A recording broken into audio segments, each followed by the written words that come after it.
O Império Romano.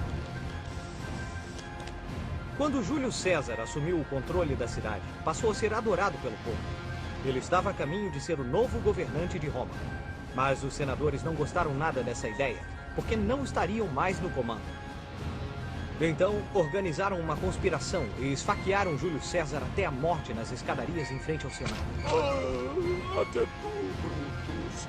Sua morte gerou um caos em Roma. Até que, finalmente, Otaviano, filho adotivo de Júlio César, converteu-se no primeiro imperador romano, César Augusto.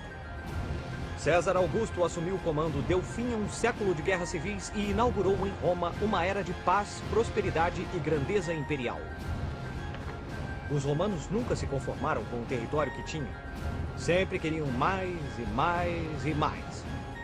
Essa ambição só foi alcançada graças à formação do exército mais poderoso do mundo. Muitas de suas estratégias foram baseadas em exemplos de Alexandre o Grande, o conquistador da Macedônia. Os soldados romanos foram organizados em unidades chamadas falanges e treinaram a famosa formação tartaruga, que os protegia com escudos por todos os lados, como um casco de tartaruga impenetrável. Além disso, atrás das legiões, vinham as atiradeiras, capazes de disparar gigantes lanças de madeira. E também as catapultas, que podiam arremessar pedras pesadas ou enormes bolas de fogo. Nos primeiros tempos do Império, Roma conquistou terras desde o Oceano Atlântico até o rio Eufrates, da Inglaterra até o Saara. Nossa! E os romanos continuaram conquistando e anexando territórios ao Império durante séculos. A maior extensão do Império foi alcançada no século II depois de Cristo, durante o reinado dos imperadores Cláudio e Trajano.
O fim do Império.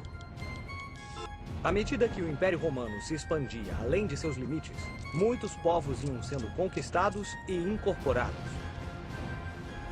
Com o passar dos séculos, esses povos se cansaram de estar sob o domínio romano. Ao final do século III depois de Cristo, foi preciso dividir o Império Romano em duas partes. Mas ao invés de facilitar as coisas, essa divisão causou várias guerras civis, envenenamentos e uma série de imperadores que não conseguiam mais manter o equilíbrio. Durante a época de César Augusto, no começo do Império, numa província romana pobre e distante chamada Palestina, nasceu Jesus de Nazaré. Jesus era muito bom e pregava que, com amor, era possível alcançar a salvação no reino de Deus. Pouco a pouco, essas ideias foram recebendo apoio. Então, os soberbos romanos viram em Jesus um poderoso inimigo. Por isso, ele foi preso e crucificado. Após séculos de perseguições e mortes, o cristianismo acabou se tornando a principal religião do Império Romano. Finalmente, manter o império tornou-se insustentável. E em 476 d.C., o Império Romano do Ocidente caiu nas mãos dos povos germânicos. A outra metade do Império Bizantino manteve-se até 1453, quando foi tomado pelos turcos. A realidade, mesmo o Império Romano tendo terminado, sua influência persiste até hoje. O latim é a língua-mãe de muitas línguas modernas. O direito romano é a base das leis de quase todo o mundo. E suas instituições serviram de modelo para muitos estados modernos.